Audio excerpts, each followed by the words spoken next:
रात का घना अंधकार छाया था।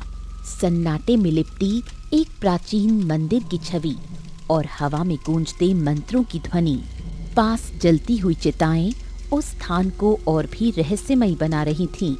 एक साधु अपनी तपस्या में लीन मंत्रोच्चार कर रहा था।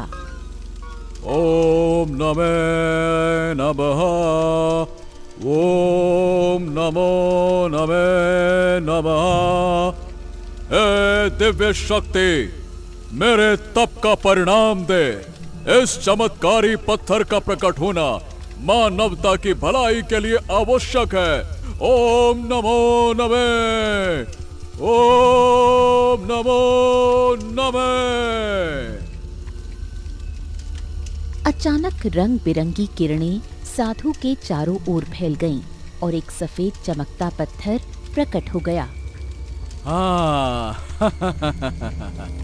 ये वही पत्थर है जो समस्त मानवता की भलाई का कारण बनेगा। वाह वाह वाह वाह वाह, इसके माध्यम से मैं संसार की पीड़ा दूर करूंगा। हाँ अचानक चारों ओर काला धुआं फैलने लगा और धुएं से एक भयानक राक्षस की आकृति उभर आई।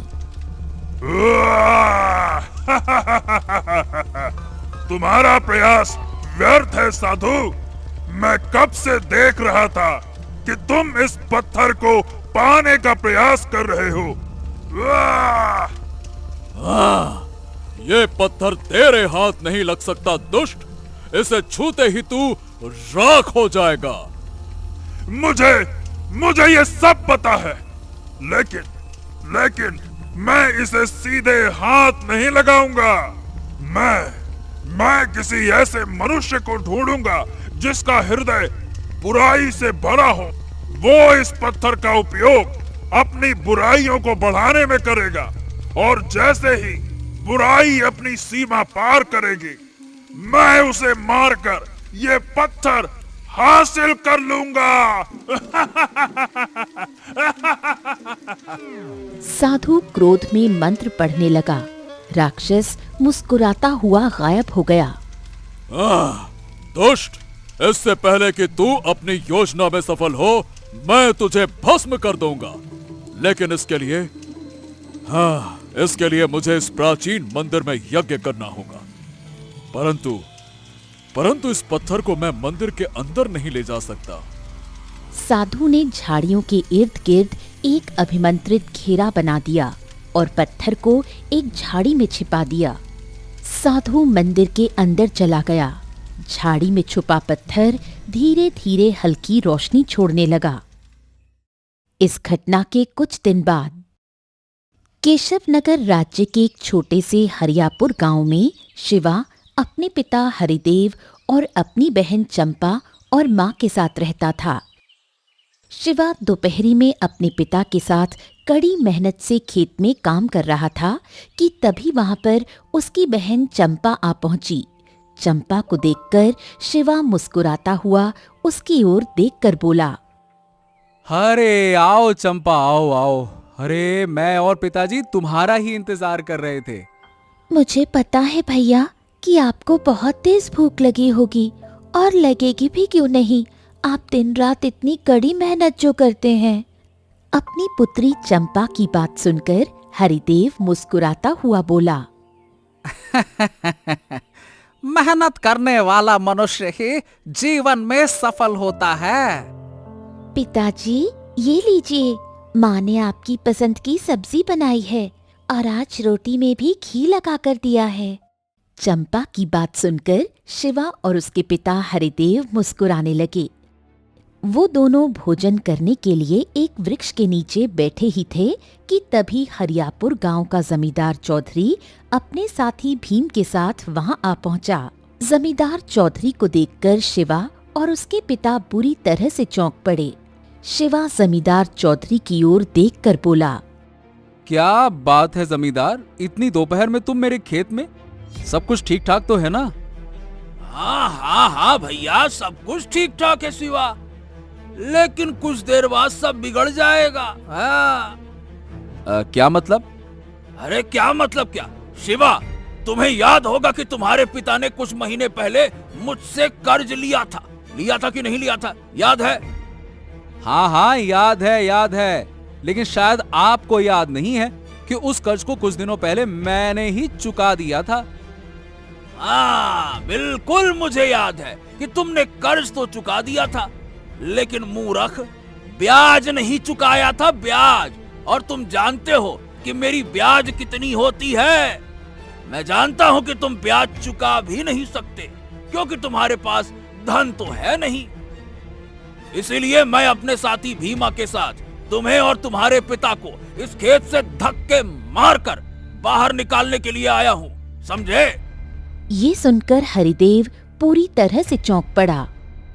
जमींदार, रुको। आखिर मुझे यह बताओ कि तुमने कर्ज पर कितना ब्याज लगा दिया है भाई? तभी शिवा अपने पिता की ओर इशारा करते हुए जमींदार से बोला, मुझे मुखिया जी ने पहले ही बता दिया था कि तुम्हारे इरादे तो अच्छे नहीं हैं।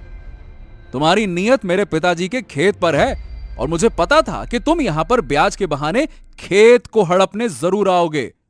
इतना बोलकर शिवा ने अपनी जेब से एक सोने का हार निकालकर जमींदार के मुंह पर मार दिया।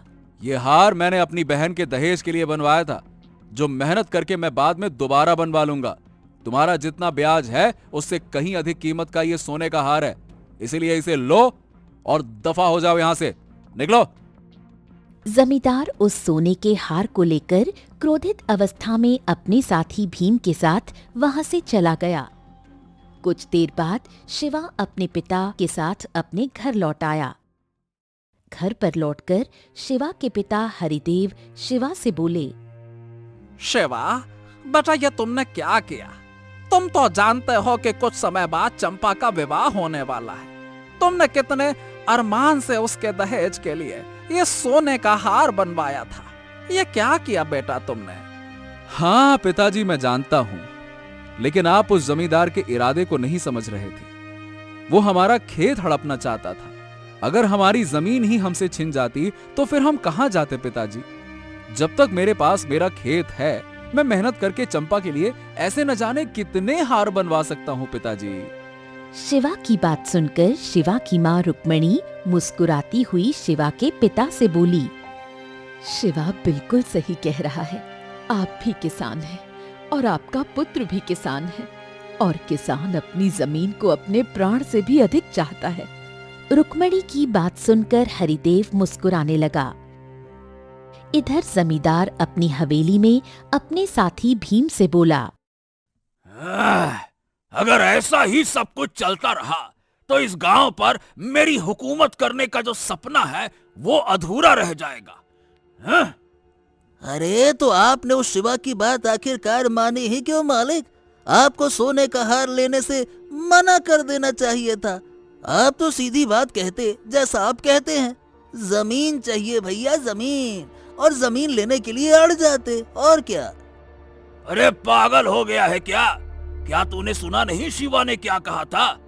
शिवा ने कहा था कि मुखिया उसे पहले ही बता गया था कि मेरे मन में क्या चल रहा था। मतलब ये है कि इस गांव में सारे लोग मुखिया की बात अधिक मानते हैं। अगर मैं सोने का हार ना लेकर उसकी जमीन छीनने पर अड़ जाता तो ये गांव बगावत पर उतर आता, समझा? ओ ये बात है। तो फिर तो आप हुकूमत करने का सपना देखते ही रहिए। आप कभी भी इस गांव को गुलाम नहीं बना सकते। जब आप शिवा जैसे साधारण व्यक्ति से इतना डर गए तो फिर पूरे गांव पर कब्जा कैसे करेंगे? ये सुनकर जमींदार चौधरी अटल विश्वास में गहरी सोच में डूबते हुए बोला, जरूर करूंगा, जरूर करूंगा।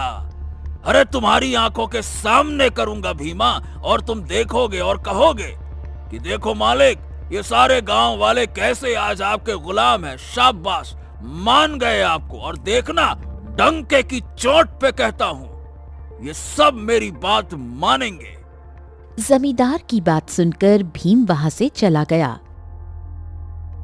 जमींदार काफी देर तक गहरी सोच में अपनी हवेली के कमरे में बैठा रहा। जमींदार को बैठे बैठे आधी रात का समय हो गया। हवाएं ठंडी हो गई थीं और चारों ओर सन्नाटा फैल चुका था। जमींदार अपनी हवेली से बाहर निकलकर चारों ओर देखने लगा और उसने अपने कदमों का रुख हरियापुर गांव के जंगल की ओर कर लिया। कुछ घंटे पैदल चलने के बाद जमींदार जंगल के एक तालाब के किनारे घने वृक्ष पर समीप जाकर खड़ा हो गया। उस वृक्ष के नीचे एक तांत्रिक आंखें बंद करके बैठा था। अचानक तांत्रिक आंखें खोलकर जमींदार की ओर देखकर बोला, कौन है तू और यहाँ पर क्यों आया है? मैंने सुना है तांत्रिक बाबा कि तुम एक ऐसा रहस्य जानते हो जिससे किसी को भी गुलाम बनाया जा सकता है। हाँ, जानता हूँ, लेकिन तू कौन है और तुझे मेरे बारे में किसने बताया? तांत्रिक बाबा, मैं हरियापुर गांव का जमींदार हूँ। सुनने में तुम्हें थोड़ा अजीब लगेगा, मुझे तुम्हारे बारे में किसी ने नहीं बताया। कुछ दिन पहले मैंने एक सपना देखा था। सपने में एक व्यक्ति ने मुझसे कहा था कि इस जंगल में इसी वृक्ष के नीचे एक तांत्रिक बैठता है जिसे एक ऐसा रहस्य पता है जिससे हरियापुर गांव के वासियों को गुलाम बनाया जा सकता है। बस यही मेरा मकसद है तांत्रिक बाबा। ये सुनकर तांत्रिक विचित्र अंदाज में हंसता हुआ जमींदार से बोला,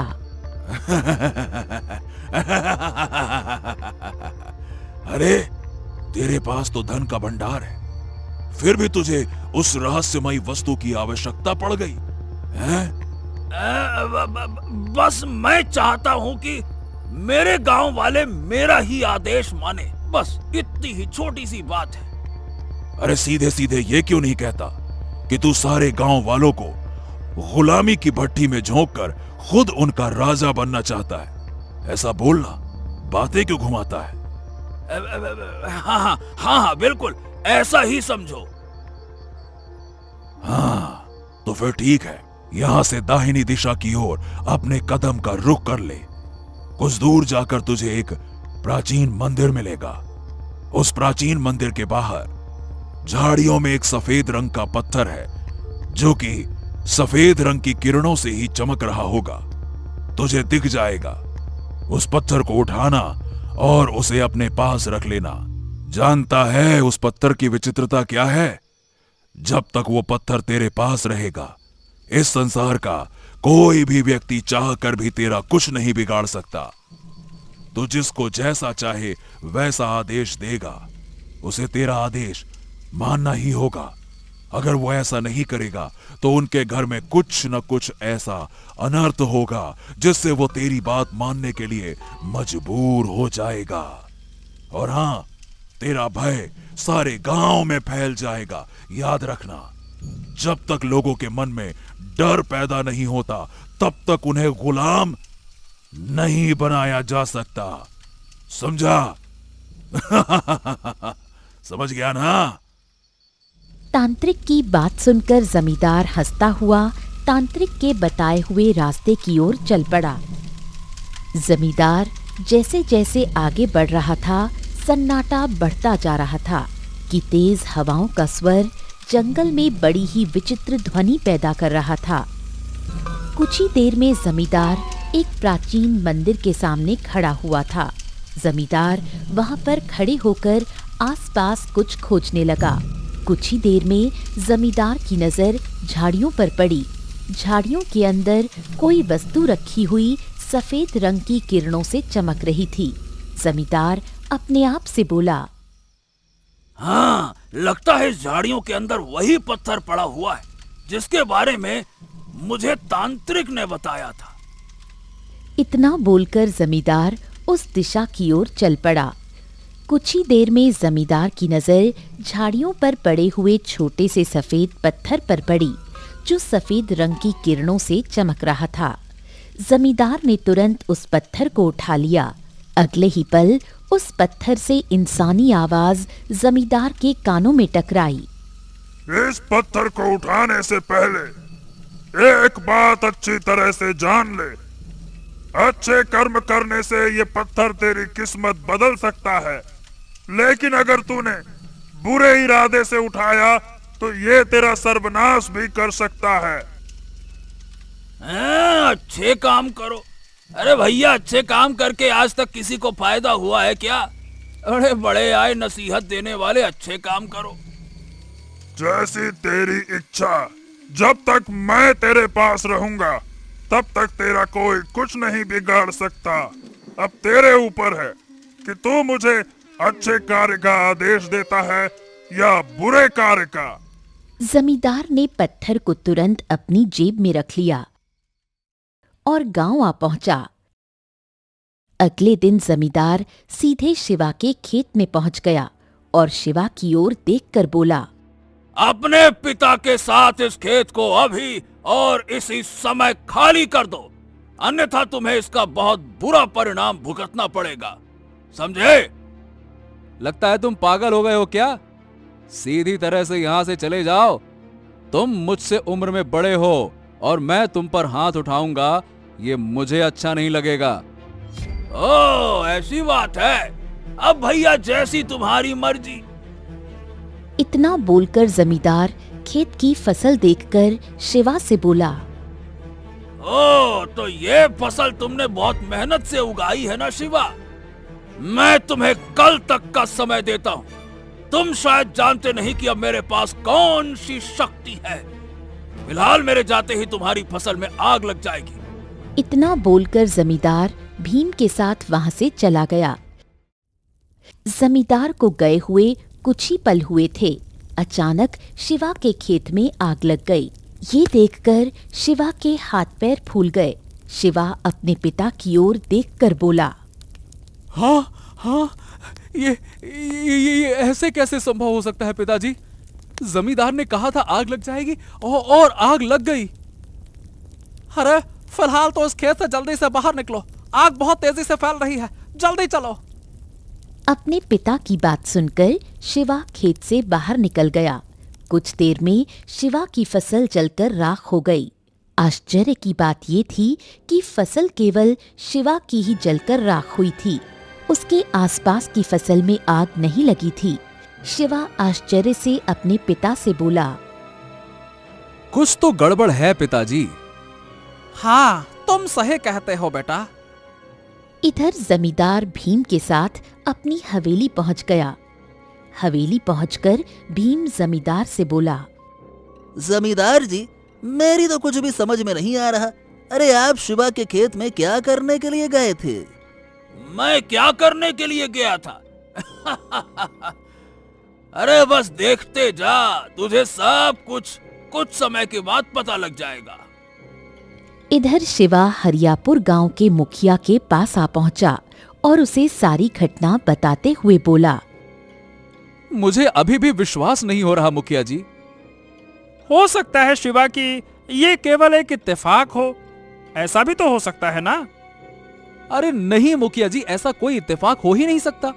आग इतनी तेजी से फैली थी कि मेरी फसल के साथ साथ आसपास के किसानों की भी फसलों में आग लगनी चाहिए थी ना, मगर ऐसा नहीं हुआ। तभी गांव का बालचंद नाम का व्यक्ति दौड़ते हुए वहां आ पहुंचा और मुखिया की ओर देखकर बोला, मैंने भी अपनी आंखों से स्वयं देखा, फसल केवल शिवा की ही जली, जबकि आग जिस तरह से फैली थी आसपास के सारे किसानों की फसल जल जानी चाहिए थी। और तो और मुखिया जी, मैंने एक दृश्य और देखा। ये सुनकर मुखिया बुरी तरह से चौंक पड़ा। कौन सा दृश्य? अरे मुखिया जी, कल रात मैंने जमींदार को जंगल के उस हिस्से की ओर जाते हुए देखा जहां पर डर की वजह से कोई नहीं जाता, जहां पर प्राचीन मंदिर स्थित है। ये सुनकर मुखिया बुरी तरह से चौंक पड़ा। ओह, इसका मतलब ये हुआ कि जमींदार वहां से कुछ तो ऐसा लाया है जो सारे गांव को मुसीबत में डाल सकता है।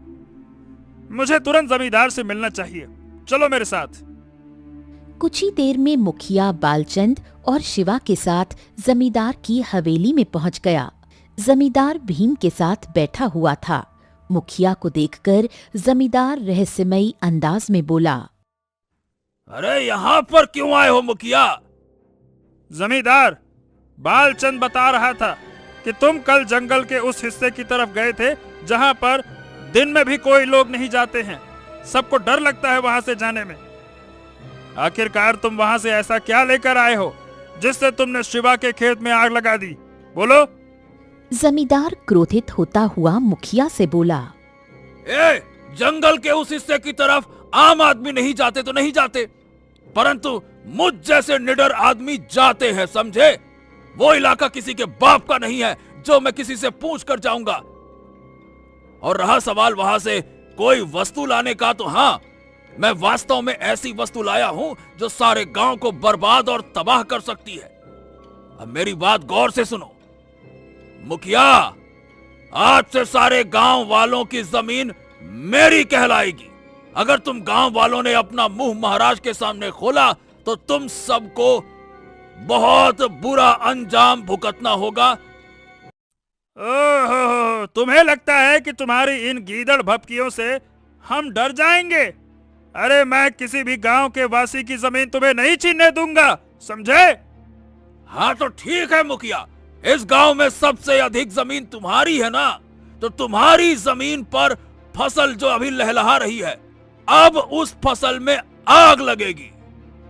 जमींदार की बात सुनकर मुखिया बालचंद और शिवा के साथ हवेली से बाहर निकल गया। वो कुछ ही दूर चला था कि तभी मुखिया की पत्नी गंगा ताई रोती हुई वहां पहुंची।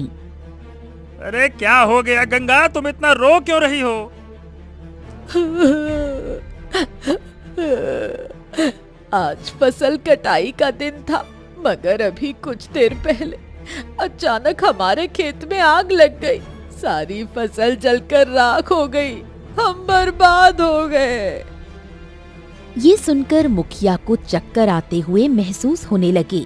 मुखिया शिवा की ओर देखकर बोला। मैं समझ गया शिवा, अब हमारे पास जमींदार की बात मानने के अलावा कोई चारा नहीं है। मुखिया ने बिल्कुल ठीक ही कहा था। देखते ही देखते ये खबर गांव में आग की तरह फैल गई। हर कोई जमींदार के नाम से घबराने लगा। कुछ ही दिनों में जमींदार ने हरियापुर गांव को गुलामी की भट्टी में झोंक दिया। अब हरियापुर गांव के सारे खेत जमींदार के थे। हरियापुर गांव के सारे किसान अपनी ही जमीन पर गुलाम की तरह काम करने लगे। उनमें बेचारा शिवा भी था। शिवा जानता था कि अगर वो जमींदार के खिलाफ जाएगा तो उसके भी परिवार का कुछ न कुछ बुरा हो ही जाएगा। एक दिन शिवा एक पेड़ के नीचे बैठा था। उसकी आंखों में चिंता और थकावट साफ झलक रही थी। तभी बालचंद उसके पास आ पहुंचा। शिवा, इस तरह उदास बैठने से कुछ नहीं बदलेगा बेटा। हमें जमींदार का सामना करना होगा। ये गांव ऐसे गुलामी में नहीं रह सकता। हाँ, लेकिन कैसे बालचंद काका? जमींदार के पास कोई ऐसी शक्ति है जो हमें दिखाई नहीं देती। जब तक हम ये नहीं जानेंगे कि वो रहस्य क्या है, हम कुछ नहीं कर सकते। इस सवाल का जवाब तो उस जंगल में है जहां जमींदार गया था। अगर हम वहां जाएंगे तो हमें सच का पता चल सकता है। शिवा की आंखों में एक चमक उभर आई। हाँ काका, तुम सही कह रहे हो। इस गांव को गुलामी से आजाद कराने के लिए मैं अपनी जान भी देने को तैयार हूं। चलो, मैं अभी जंगल की ओर निकलता हूं।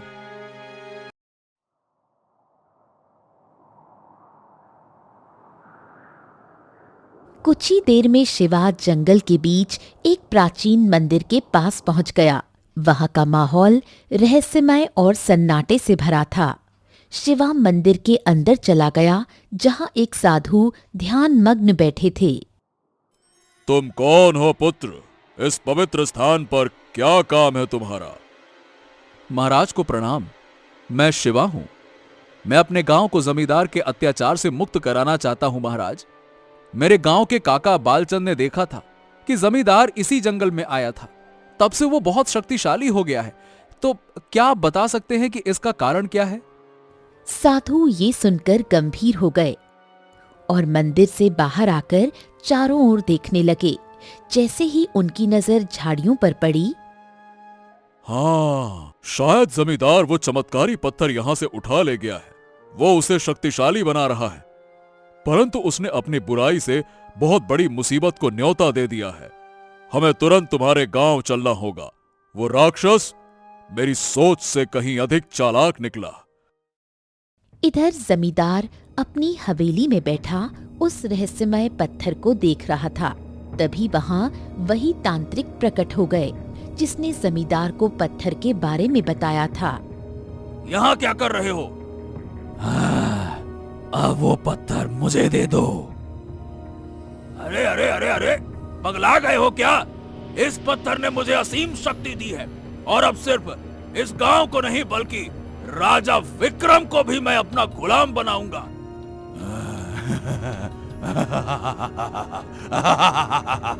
मैं वही हूँ जिसने तुम्हें सपने में जंगल का रास्ता दिखाया था। मैंने ही तुम्हें इस पत्थर तक पहुंचाया है। लाओ लाओ, अब वो मुझे दे दो। तांत्रिक धीरे धीरे मुस्कुराते हुए एक राक्षस में परिवर्तित हो गया। मूर्ख, मैं तुझे सिर्फ अपनी बुराई बढ़ाने के लिए इस्तेमाल कर रहा था। अब जब तेरी बुराई अपनी सीमा पार कर चुकी है, मैं आसानी से इस पत्थर को हासिल कर सकता हूँ, समझा? जमींदार घबराकर पीछे हट गया। उसी समय शिवा और साधु मंदिर से हवेली में पहुंच गए। जमींदार साधु से मदद मांगने लगा। तेरा अंजाम यही होना चाहिए था। तूने अपनी लालच और बुराई से अपना विनाश स्वयं चुना है। राक्षस ने उसी समय जमींदार को मार दिया, मगर जैसे ही उसने पत्थर को उठाने का प्रयास किया, साधु की आंखों से रंग बिरंगी किरणें निकलने लगी जो सीधे राक्षस के शरीर पर पड़ी। अगले ही पल राक्षस जलकर राख हो गया। राक्षस के राख होते ही साधु शिवा की ओर देखकर बोले, ये पत्थर मैंने मानवता की भलाई के लिए सिद्ध किया था, लेकिन इस राक्षस ने इसे पाने के लिए चाल चली है।